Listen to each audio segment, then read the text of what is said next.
This lecture will discuss media theory, media research, and research on how media affects us as individuals as well as a society. Theory is often a really scary word for students. However, it's really nothing more than a way of thinking that's more systematic and sophisticated than thinking in an everyday sense. I'm going to give you an example here. When we learn to drive, we have to first learn to think about when to steer, when to brake, when to indicate we're going to turn left or right, and so on. But we don't stop to think about why we're learning to drive the car, or why a car is what we're driving, or how we're operating within a particular set of rules and conventions that constitute the highway code. After all, if we had to stop and think about all those things all the time, we wouldn't be able to focus and we'd probably crash. So, what is media theory? If we condense this little tale I just put together, media theory can be defined as a systematic way of thinking about means of communication. Now, these can be means of communication used historically, such as smoke and light, or mass means associated with today's electronic media technologies. An important point about using media theory is to break free from our everyday experiences and to think about them at a critical distance. Use those different perspectives that we encounter every day. Critical thinking. Now, there's another term that sometimes makes students shudder. Media effects research attempts to understand, explain, and predict the effects of mass media on individuals and society.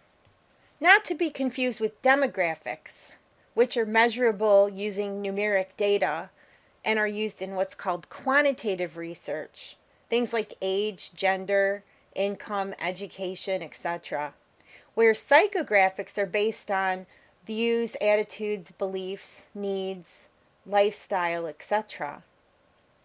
And these affect decisions we make every day in our lives. These we use in qualitative research, which we use to analyze words, such as things from interviews, pictures and other imagery, and tangible objects.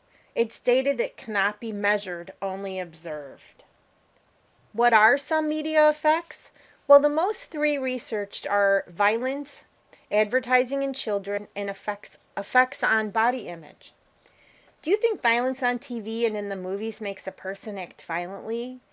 Do you think teenage girls who see super slim girls think that's the ideal body type? Do you think children are affected more even from seemingly harmless Saturday morning cartoons?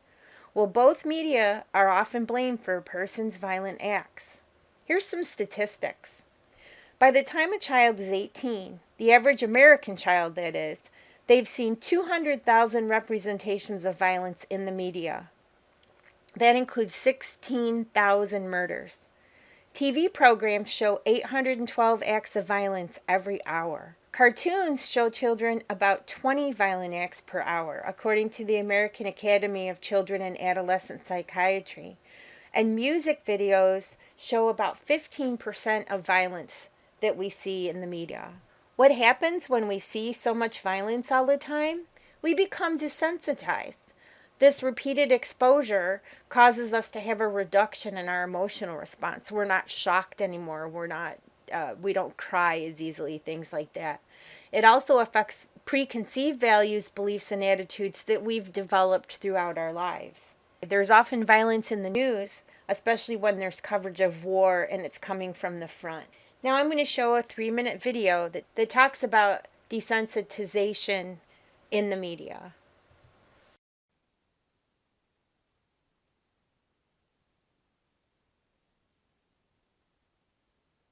What we know now, over the course of actually thousands of studies and over 40 years of research, is that in fact heavy media violence exposure, watching violence on TV, playing violent video games in particular, does cause children to be aggressive, both in the short run and the long term.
research included that done by Howard Laswell. In 1927, Laswell based his doctoral dissertation on his analysis of propaganda techniques used during World War I.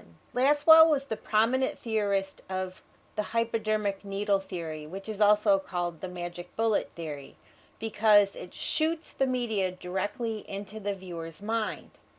It contends that viewers are passive and directly affected by what they view, and people accept the message they see without considering its merit. His premise was that it's an all-powerful media and it has uniform or the same direct effects on the audience, no matter what the audience is, whether it's just children or it's children and teens or children, teens, and adults.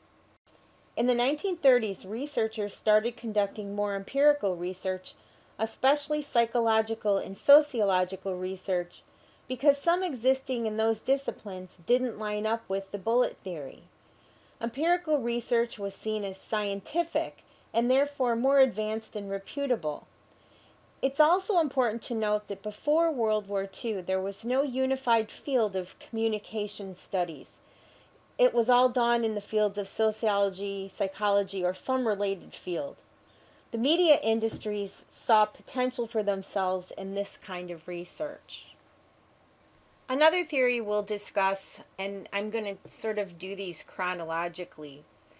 Carl Hovland from Yale University showed soldiers motivational films during the World War II period. And he wanted to study to see how their attitudes changed based on what was in these films. And the films showed they had no effects on the people's attitudes. In 1948, from 1948 to 1954, researcher Paul Lazarsfeld looked at voters and voters' opinions, and he created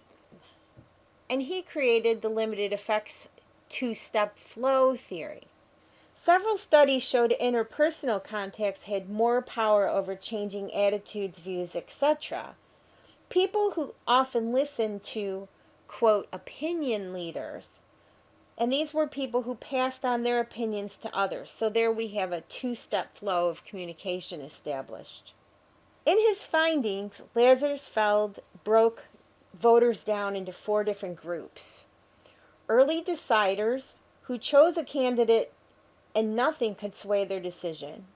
Waivers, who chose one candidate then became undecided or switched but went back to their first choice. Converts, who switched altogether.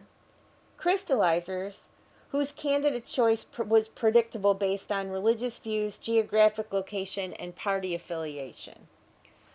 So overall, for the limited effects theory, what researchers came to find was that 1, people are not directly affected, manipulated, or swayed by propaganda. 2, media can only be influential if it reaches the opinion leaders first. 3, people are loyal to their beliefs and can't be swayed simply by what's displayed in the media.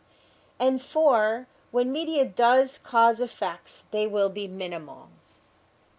We've already spoken briefly in an earlier lecture about Marshall McLuhan. The medium is the message is a phrase he coined. Media effects don't result from media content, but from the medium itself. How much television do you watch on an average day? Or how much time do you spend on the internet a day, or playing games on your computer? The cultivation theory, which was developed by Gerbner, suggested television's partially responsible for shaping or cultivating a viewer's understanding of social reality. But this applies to long-term viewing only. An example of this would be what's called a parasocial relationship, whereas if we watch a television show long enough, we begin to develop feelings that the characters are truly part of our lives and truly friends, and we know them. Gerbner chose this study because he was concerned with the effects of television programming, particularly violent programming, on attitudes and behaviors of the American public. He found a positive correlation between TV watching and fear of criminal victimization. There was perceived activity of the police, and I quote his research. People with heavy viewing habits believe that 5% of society is involved in law enforcement. Their video world is peopled with police officers, judges, and government agents. People with light viewing habits establish a more realistic view. Number 2, television helps develop a general mistrust of people because those with heavy viewing habits are suspicious of other people's motive. According to Gerbner, violence is TV's principal message, and although other media have violent content, television violence is the most significant. When he did his research in the 1970s, 2/3 of primetime programs contained violence or the threat of violence. Do you think that's still true today? Another part of Gerbner's research suggests that the elderly, children, Latinos, African Americans, women, and the less educated are most often the victims of TV violence. Why?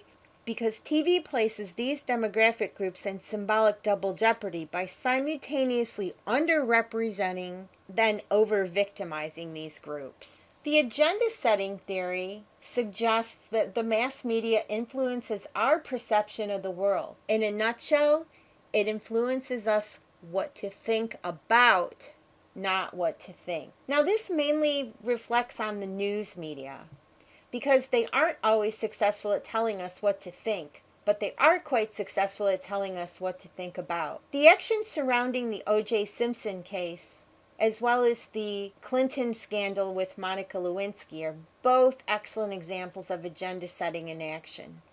During those historic events, the media was ever present.